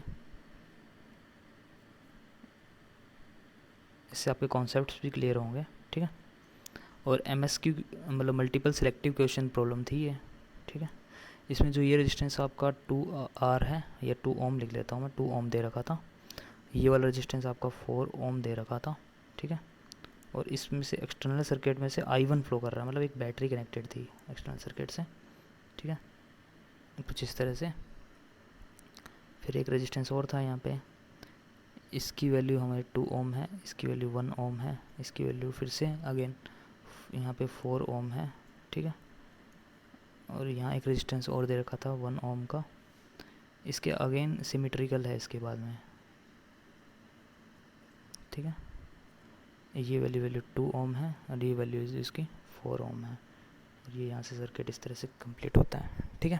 तो इसमें कुछ 3-4 स्टेटमेंट्स दे रखी थी हमें, मैं स्टेटमेंट पढ़ के बता देता हूँ। आपकी पहली स्टेटमेंट थी no current through the PQ point, मैं बना देता हूँ पहले। तो ये P पॉइंट है, ये Q पॉइंट है, ये R पॉइंट है, सॉरी ये पॉइंट S है, और ये पॉइंट T है, ठीक है। पहला स्टेटमेंट था no current through the PQ wire से कोई करंट फ्लो नहीं होगा। सेकंड स्टेटमेंट थी I1 is equal to 3 ampere, तो ये I1 है, इसकी वैल्यू 3 एम्पियर दे रखी थी। यहाँ से I2 करंट पास हो रहा है, I2 की वैल्यू 2 एम्पियर दे रखी है ऑप्शन में, और फोर्थ ऑप्शन दे रखा है potential at S is less than potential at Q, ये प्रॉब्लम दे रखी है। तो चारों इसके अंदर जो आंसर आएगा वो चारों ऑप्शन सही होंगे। इसके कैसे होंगे वो हम देख लेते हैं एक एक करके। देखो व्हीटस्टोन ब्रिज कंडीशन बन सकती है इसमें अंदर, कैसे बन सकती है, देखो इनकमिंग चीज़ है, आउटगोइंग चीज़ है, उसको देखो सिमेट्री। यहाँ 2 ओम रेजिस्टेंस है, और यहाँ 4 ओम है, और यहाँ 2 ओम है, और यहाँ 4 ओम है। इसका मतलब जो हमारी ये चीज़ है, इस चीज़ को हम नेगलेक्ट कर सकते हैं। देखो क्यों, 2 इंटू 4 और 2 इंटू 4 इक्वल आ रहा है व्हीटस्टोन कंडीशन बन रही है, तो मतलब इन दोनों वायर्स को हम यहाँ से नेगलेक्ट कर सकते हैं, ठीक है। अब दोनों वायर को नेगलेक्ट करने से 2 ओम और 2 ओम सीरीज़ में आ जाएगा, तो मतलब 6 ओम ऊपर आएगा और 4 ओम रेजिस्टेंस मतलब 12 ओम नीचे आएगा, तो ये दोनों आपस में पैरेलल होंगे, तो इस तरह से नेट हमारा रेजिस्टेंस बनेगा। और कॉरस्पॉन्डिंग I1 निकाल सकते हैं, सिमिलरली I2 भी निकाल सकते हैं, I1 I2 निकल जाएंगे। तो दो ऑप्शंस के अंदर I1 I2 थे, वो दोनों सही निकल के आ रहे थे हमारे। और ऑप्शन में ये था कि PQ वायर से कोई करंट फ्लो नहीं कर रहेगा, तो वो चीज़ भी हमें दिख रहा है कि कोई करंट फ्लो नहीं कर रहा, ठीक है। और क्वेश्चन में क्या था, और ऑप्शन में क्या था, और ऑप्शन में था कि S का जो पोटेंशियल है वो Q से कम है, S का पोटेंशियल Q से कम है। ऐसा क्यों? देखो, क्योंकि हमें पता है P और Q का पोटेंशियल क्या है, सेम है ना, और करंट इस डायरेक्शन में फ्लो कर रहा है, इसका मतलब डेफिनेटली P का पोटेंशियल S से ज़्यादा होगा, तो potential of P is greater than potential of S होगा, डेफिनेटली होगा, ठीक है। तो और पोटेंशियल ऑफ P और Q बराबर हैं, तो डेफिनेटली पोटेंशियल ऑफ P को Q लिख सकता हूँ, तो V Q क्या होगा, V S से ज़्यादा होगा। और ये स्टेटमेंट हमें प्रॉब्लम में दे रखी थी कि S का पोटेंशियल Q से कम होना है, तो इस ऑप्शन सही था, ठीक है। ये JEE 2012 का क्वेश्चन है, ठीक है, MSQ क्वेश्चन था, 4 ऑप्शन सही थे इसके अंदर, ठीक है। इसके बाद हम नेक्स्ट टाइप की प्रॉब्लम देखते हैं, जिसको हम सिमेट्रिकल प्रॉब्लम्स बोलते हैं, सिमेट्रिकल सर्किट्स होते हैं इसके अंदर, ठीक है। और तो इनको हम मिरर सिमेट्री से भी सोल्व कर सकते हैं, ठीक है। तो मिरर सिमेट्री का मतलब मिरर की तरह है, मिरर के अंदर जिस तरह से हमें चीज़ें दिखती हैं, तो जैसे व्हीटस्टोन ब्रिज है वो भी एक मिरर सिमेट्री है। जैसे व्हीटस्टोन ब्रिज के अंदर, अब मैं फिर से बना के दिखाऊँ आपको, R1 R2 R3 R4, है ना। यहाँ एक मिरर लगा दो आप, तो देख रहे हो, अगर आप यहाँ पे मिरर लगाओगे, ठीक है, तो आपको सेम कंडीशंस बनेगी यहाँ पे आपकी, ठीक है। सेम कंडीशन किस केस में बनेगी, जब आपकी बैलेंसिंग होगी। बैलेंसिंग का मतलब, मान लो ये रेजिस्टेंस और ये रेजिस्टेंस इक्वल हुआ, और ये रेजिस्टेंस और ये रेजिस्टेंस इक्वल हुआ, मान लो ये 1 है और ये 2 है, तो डेफिनेटली मिरर से ये 1 और 2 होगा। अब देखो 2 इंटू 1 और 2 इंटू 1 क्या होगा, सेम होगा, है ना। इसका मतलब बैलेंसिंग कंडीशन बन रही है, मतलब व्हीटस्टोन ब्रिज भी एक लिमिटिंग केस है किसका, सिमेट्रिकल सर्किट का, ठीक है। उसको सिमेट्रिकल प्रॉब्लम से भी सोल्व कर सकते हैं, मतलब इस पॉइंट पे जो सिमेट्री है, इस पॉइंट के ऊपर क्या होगा, आपका क्या होगा, पोटेंशियल सॉरी करंट क्या होगा, 0 होगा, ठीक है। ये चीज़ ध्यान रखना थोड़ा सा। तो सिमेट्रिकल जो प्रॉब्लम्स हैं उसको सोल्व करने के लिए, जैसे जो पहला प्रॉब्लम है वो देखते हैं।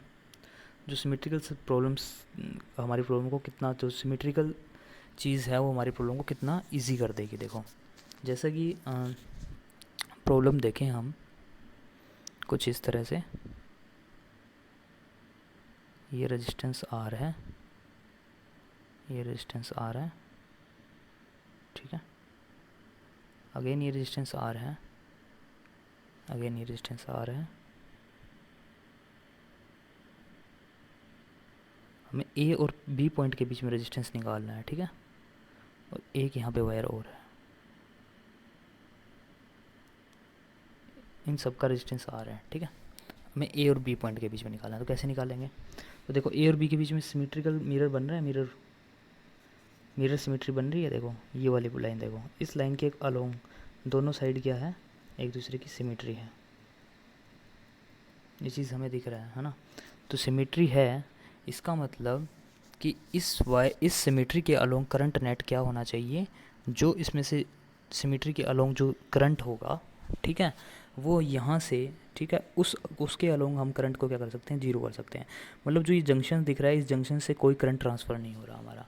इसका मतलब इस जंक्शन को मैं ब्रेक कर सकता हूँ, इसको मैं इंडिपेंडेंट कर सकता हूँ। इसका मतलब मैं इसको फिर से शो कर देता हूँ इसके अंदर। इसका मतलब मैं इस वायर को कुछ इस तरह से और इस वायर को इस तरह से अलग अलग ट्रीट कर सकता हूँ, ठीक है।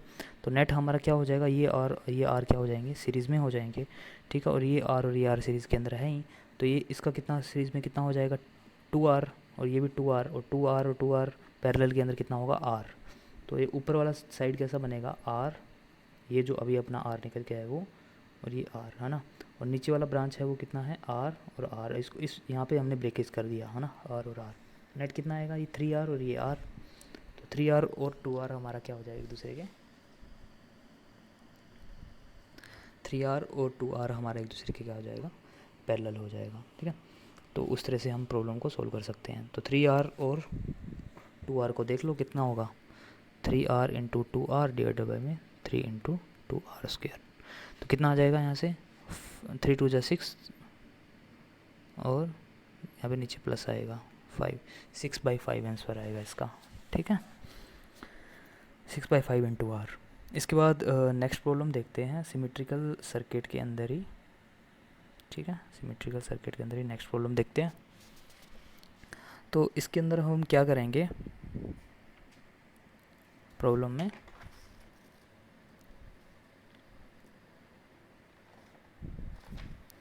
हमारी प्रॉब्लम कुछ इस तरह से है कि ये रेजिस्टेंस है,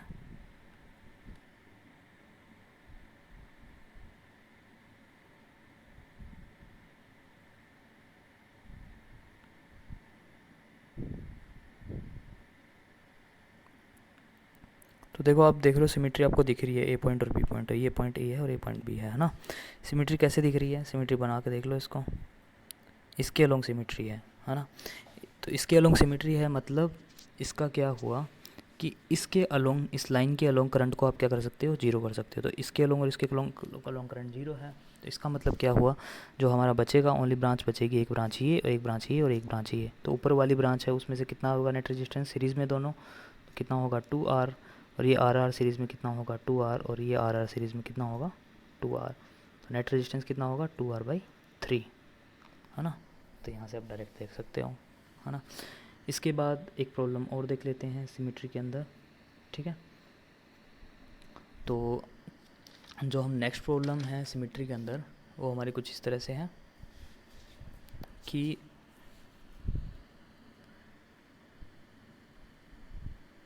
हमारे दो रेजिस्टेंस है R और R कुछ इस तरह से,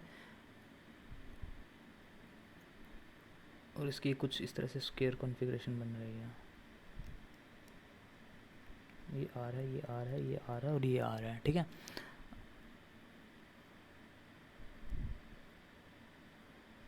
और यहाँ पे टच है, यहाँ से ये चीज़ ध्यान रखना। ये पॉइंट A है, अब ये पॉइंट B है। अब देखो इसको कैसे सॉल्व करोगे है ना, इसको सॉल्व करना है।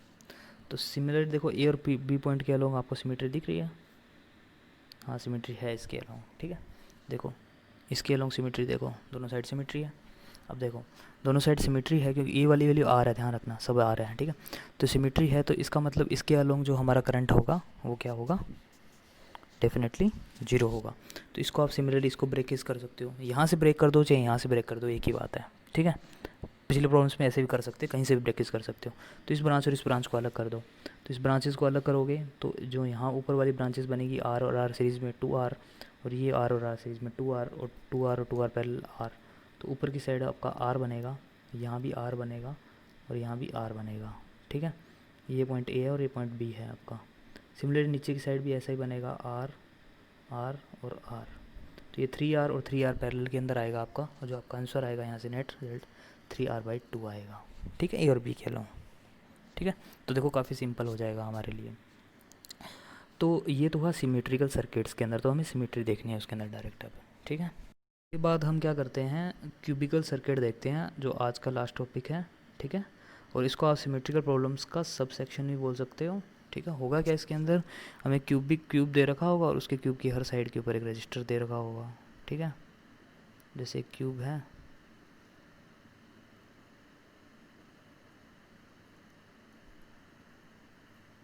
और क्यूब की हर साइड के ऊपर एक क्या है, रजिस्टर है। तो इसकी 12 साइड हैं तो इसके ऊपर 12 रजिस्टेंस इसलिए लगा हुए हैं और सबकी वैल्यू R है। ठीक है, तो इस तरह से R लिख लो आप सब पे। ठीक है, तो आप इस तरह से 12 रजिस्टर लगे हुए हैं। ठीक है, अब क्या है आपको, मैं इसके ऊपर क्या करता हूँ, नंबरिंग कर देता हूँ उसके कॉर्नर के ऊपर। ठीक है, ताकि आपको क्लियरली समझ आए, ये कॉर्नर A है, ये कॉर्नर B है, ये कॉर्नर C है, ये कॉर्नर D है, ये कॉर्नर E है, ये F है बैक साइड वाला, ये G है बैक साइड और ये H है। ठीक है, तो आपको क्वेश्चन में पूछा है, मान लो A और G के बीच में आपको रेजिस्टेंस निकालना है। तो A और G के बीच में आप क्या करो, लेट्स सपोज एक बैटरी है ना, और यहाँ से करंट जा रहा है और आपको A और G के बीच में निकालना रेजिस्टेंस है ना। क्वेश्चन में बैटरी नहीं दे रखी होगी, बैटरी मैंने ऐसे ही बनाई है। A और B के बीच में रेजिस्टेंस निकालना आपको कितना आएगा, और सबका रेजिस्टेंस R दे रखा है। तो सेम सिमेट्रिकल कॉन्सेप्ट से देखोगे आप कैसे देखोगे सिमेट्रिकल कॉन्सेप्ट से? देखो, जो ए से करंट गया है और बी जी से करंट बाहर निकल रहा है, वो सिमेट्रिकली क्या हो रहा है, ए से करंट 3 डायरेक्शन के अंदर सिमेट्रिकली डिस्ट्रीब्यूट हो रहा है, और जी के अंदर वो 3 डायरेक्शन से क्या हो रहा है, सिमेट्रिकली क्या हो रहा है, मर्ज हो रहा है। तो देखो, जी से जो कॉमन पॉइंट है जो सबसे पास है वो सी है और एफ है और क्या है, एच है। तो जो जी है उससे जो पॉइंट कौन कौन से थे, एफ, सी और एच। सिमिलरली जो ए वाला पॉइंट है, ए वाले पॉइंट से जो सिमेट्रिकली आपके कौन कौन से हैं, बी, ई और डी जो सबसे पास है उसके, कौन सा है, बी, ई और डी। तो बी, ई, डी और एफ, सी, एच तीनों अब इनको क्या बोल सकते हो, सिमेट्रिकल पॉइंट्स बोल सकते हो, है ना। तो जो बी, ई, डी बी रोल प्ले कर रहा है वही ई कर रहा है, वही डी कर रहा है। सिमिलरली जी के लिए एफ, सी और एच रोल वही कर रहा है, ठीक है। तो देखो, इनको हम क्या कर सकते हैं, सिमेट्रिकल हैं तो उनको क्या कर सकते हैं, इक्वी पोटेंशियल मान सकते हैं, इनको पोटेंशियल सेम मान सकते हैं, ठीक है। तो इसका मतलब अब देखेंगे हम कि ए और बी के बीच में क्या रजिस्टर है। तो जो हमारे प्रॉब्लम टाइप 1 थी उस टाइप का बन गया अभी ये, ठीक है। अब आप कॉम्बिनेशंस लगा लो सारे। ए और बी के बीच में आपका क्या है, ए और बी के बीच में आपका एक रजिस्टर है आर वैल्यू का। सिमिलरली ए और ई के बीच में भी एक रजिस्टर है और ए और डी के बीच में भी आपका एक रजिस्टर है, ठीक है। सिमिलरली आपका इस तरह से यहाँ पे भी एक रजिस्टर है और यहाँ पे भी एक रजिस्टर है और यहाँ पे भी आपका एक रजिस्टर है, ठीक है। सिमिलरली अगर यहाँ के कॉम्बिनेशन देखोगे बी, एफ, ई, सी और डी, एच के, आप इसके अंदर से देखोगे तो इसके अंदर 6 कॉम्बिनेशंस बनते हैं ऐसे। मैं आपको शो भी कर देता हूँ। अब देखो, यहाँ 3 साइड है, यहाँ 3 साइड है और यहाँ कितनी होगी बचेगी साइड, यहाँ पे 6 साइड बचेगी। 6, 3, 9, 3, 12 तभी कंप्लीट हो रही है ना। और 6 कॉम्बिनेशंस बन भी रहे हैं, जैसे कि ई और एच का कॉम्बिनेशंस बन रहा है, ठीक है। ई और एफ का कॉम्बिनेशंस बन रहा है, ठीक है। तो ई और एच का और ई और एफ का बन गया। सिमिलरली बी और सी का बनेगा, ठीक है, और बी और एफ का बनेगा। सिमिलरली डी का भी बनेगा एक कॉम्बिनेशंस, डी का ए के साथ बनेगा और डी का सी के साथ बनेगा, ठीक है। इस तरह से कॉम्बिनेशंस बन रहे हैं, 6 कॉम्बिनेशंस अंदर बन रहे हैं। तो ईच का रेजिस्टेंस आर है, ठीक है। तो सिमिलरली यहाँ जो नेट रेजिस्टेंस होगा वो कितना आएगा, यहाँ से 3 पैरेलल के अंदर है तो कितना होगा, R/3। और यहाँ जो रेजिस्टेंस होगा वो कितना होगा, 6 पैरेलल में है तो R/6। और यहाँ सिमिलरली कितना है, 3 पैरेलल में कितना होगा, R/3। तो मतलब तीनों रेजिस्टेंस पैरेलल सीरीज़ के अंदर हो जाएंगे, R/3, R/3 और R/6, ठीक है। तो ये R/3 और R/3 को ऐड कर दो आप, ठीक है। तो कितना, 2R/3 और 2R/3 प्लस R/6 इसको ऐड करोगे तो आपको कितना आएगा, 5/6R। तो यहाँ का जो रिजल्टेंट आएगा 5/6R ए और बी पॉइंट के बीच में, ठीक है। अभी क्वेश्चन में आपको ए और बी पॉइंट नहीं है, इसी क्वेश्चन में आपको पूछ लिया ए और डी पॉइंट। ए और डी पॉइंट के बीच में निकालो रेजिस्टेंस कितना होगा, दिस पॉइंट और दिस पॉइंट के बीच में हो। ये इस वीडियो को पॉज करके आप ए और डी के बीच में निकालो, फिर मैं इसको सॉल्व करवाता हूँ, ठीक है। तो देखो, ए और डी के बीच में हमें निकालना है, ठीक है। तो मैं सिंपल क्यूब बनाता हूँ और मान के चलो कि इस क्यूब के हर साइड के ऊपर रेजिस्टेंस आ रहा है, इसको मैं शो नहीं कर रहा वैसे, है ना। मेरे को ए और डी के बीच में निकालना है, मेरे को ए और डी के बीच में रेजिस्टेंस निकालना है, इस और इस पॉइंट के बीच में, है ना। नंबरिंग कर देता हूँ मैं सारी की सारी। ये ए है, ये बी था, ये सी था, ये डी था, ई था, एफ, जी और एच, है ना। अब देखो सिमेट्रिकल पॉइंट्स यहाँ कैसे बनेंगे। देखो, ए और डी बन रहा है। अब ए के साथ जो एनवायरनमेंट, देखो करंट ऐसे फ्लो हुआ, मान लो एक बैटरी थी कुछ इस तरह से लगी हुई, ये जूम करनी है बैटरी हमें। देखो, ए से जो एनवायरनमेंट जो कॉमन बन रहा है वो डी के साथ कौन से बन रहे हैं, ठीक है। ए और डी के बीच में तो देखो एक रेजिस्टेंस है बीच में, आर, है ना। ये तो डायरेक्ट बना सकते हैं। देखो, ए के साथ जैसा बी है और ए के साथ जैसा ई है, ठीक है, दोनों सेम है, तो बी और ई को मैं एक सेम लिख लेता हूँ। सिमिलरली डी के साथ में सी और एच क्या है, सेम है, तो डी के साथ में सी और एच सेम है। तो इन दोनों के बीच में क्या हो, एक रेजिस्टेंस यहाँ और एक रेजिस्टेंस यहाँ है, इनके बीच में एक रेजिस्टेंस यहाँ और एक रेजिस्टेंस यहाँ, ठीक है, क्योंकि ए और बी के बीच में एक है और ए और ई के बीच में एक है, तो इस तरह से बना दिया। सिमिलरली बी, ई और सी, एच के कॉम्बिनेशंस के अंदर भी 2 रेजिस्टेंस हैं आपस के अंदर, जैसे कि आपका बी और सी के बीच में एक रेजिस्टेंस है और ई और एच के बीच में आपका एक रेजिस्टेंस है, ये वाला रेजिस्टेंस और ये वाला रेजिस्टेंस, ठीक है, ये बना दिए। सिमिलरली अगर आप देखें एफ और जी के साथ में, ठीक है, तो बी और ई का बी के साथ एफ के साथ एक रेजिस्टेंस है और ई का एफ के साथ में है। सिमिलर सी और जी का एफ के साथ में है, और एफ और जी का आपस के अंदर क्या है, एक रेजिस्टेंस है। एफ और जी का आप देखोगे, ये पॉइंट आपका एफ और ये वाला जी है, इसके बीच में एक रेजिस्टेंस है जो आर। अब क्या है, ये सारे के सारे आर हैं। अब लगा लो सीरीज़ कोएफिशिएंट वाला कॉन्सेप्ट, तो कितना हो जाएगा, पैरेलल में R/2, ये R/2, ये R, तो R/2 सीरीज़ में हो जाएगा कितना R, और ये R सीरीज़ में कितना हो जाएगा 2R, तो इसका नेट कितना हो जाएगा 2R। सिमिलरली ये कितना हो जाएगा R/2 और R/2 ये क्या पैरेलल में है R और R/2, फिर लगा लोगे कॉन्सेप्ट, ठीक है। इस तरह से सीरीज़ पैरेलल का लगाओगे तो A और D के बीच में आपका जो नेट यहाँ से रिजल्टेंट निकल के आएगा वो 7/12R निकल के आएगा, ठीक है। आप इसको चेक भी कर सकते हो, ठीक है। तो आज हमने क्या किया, क्यूबिकल सर्किट्स, ठीक है, और फिर हमने symmetrical circuit, Wheatstone bridge, infinite network और कॉमन पोटेंशियल्स, ठीक है, इन सब की प्रॉब्लम्स को देखा। और उससे पहले हमने सीरीज़ पैरेलल के जो भी पॉसिबल प्रॉब्लम्स हैं उनको देखा, ठीक है। तो आज हमने जितने न्यूमेरिकल्स कराए हैं लगभग वो मतलब कंप्लीट सिलेबस को कवर अप करते हैं, ठीक है। तो होप के सबको ये लेक्चर समझ आया होगा। नेक्स्ट लेक्चर के अंदर हम क्रिस्चॉफ लॉ पढ़ेंगे, ठीक है। फिर क्यों पढ़ रहे हैं, सेल एक्चुअली में सेल पहले पढ़ना था, लेकिन क्रिस्चॉफ लॉ इसलिए पढ़ रहे हैं कि अगर हम क्रिस्चॉफ लॉ पढ़ लेंगे तो फिर सेल्स और कॉम्बिनेशन सेल्स की प्रॉब्लम्स है, कॉम्प्लेक्स प्रॉब्लम्स, वो भी काफ़ी ईजिली कर सकते हैं। और फिर मैं क्रिस्चॉफ लॉ से जो ये सर्किट वाली प्रॉब्लम्स हैं इनको भी ईजिली सॉल्व करवाऊँगा, ठीक है। उसके अंदर जैसे व्हीटस्टोन ब्रिज वाली प्रॉब्लम है या फिर ये क्यूबिकल प्रॉब्लम्स हैं, ये क्रिस्चॉफ लॉ से भी सॉल्व हो सकती हैं, ठीक है। जिसके अंदर क्रिस्चॉफ लूप लॉ और जंक्शंस लॉ दोनों इंपॉर्टेंट है, ठीक है। तो फिर मिलते हैं नेक्स्ट लेक्चर के अंदर।